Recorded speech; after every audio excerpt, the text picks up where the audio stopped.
Isang naiulat na nasawi habang hindi bababa sa 5 nasa ospital ngayon kasunod ng deworming activity sa isang paaralan sa Cavite. Inaalam pa ng mga otoridad kung may kinalaman sa deworming ang pagkamatay ng isang grade 4 student na ipinapa-autopsy na. Alamin ang kabuuan ng balita sa aking report.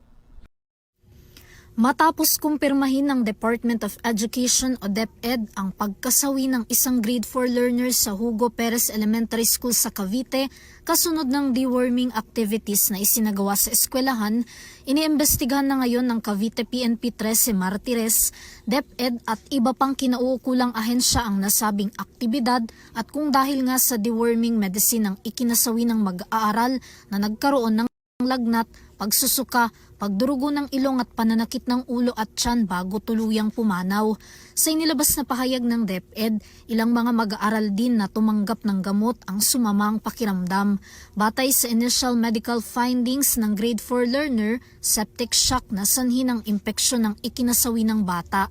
Ayon sa kagawaran ng edukasyon, nakikipagtulungan na sila sa mga health authorities kaugnay sa nasabing insidente para magsagawa rin ng pagsisiyasat. Nagpaabot naman ng pakikiramay ang DepEd at Hugo Perez Elementary School sa pamilya ng nasawing estudyante.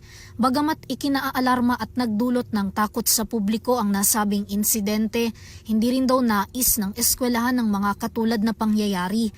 Ang DepEd Cavite Province ay nakikipag-ugnayan na sa mga kinaukulang otoridad.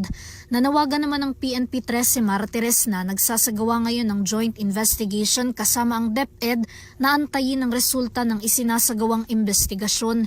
Iwasan din daw ang pagpapakalat ng mga walang basehan at hindi beripikadong impormasyon kaugnay sa insidente para hindi makadagdag sa pagdadalamhati ng pamilya ng nasawing mag-aaral, gayon din para hindi magdulot ng pagkalito sa publiko. Tiniyak din ng mga otoridad na magiging maayos at patas ang pag-usad ng investigasyon.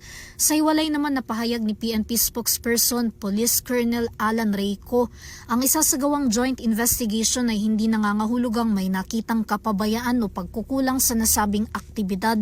Layon rin daw nilang matukoy ang magiging responsable sa nasabing insidente. Tiniyak ng Education Department na magbibigay ang kagawaran ng kinakailangang emotional, psychological at logistical support sa pamilya ng bata. Nananatili naman daw na pangunahing prioridad ng DepEd ang kapakanan at kaligtasan ng lahat ng mga mag-aaral. Samantala, ang pamilya naman ng grade 4 learner humihingi ngayon ng hustisya para sa kanilang anak kung saan nanawagan na rin ng mga ito ng tulong mula sa National Bureau of Investigation o NBI. Para sa EuroTV News, Vanessa Cleofas, sumasaludo sa bawat Pilipino.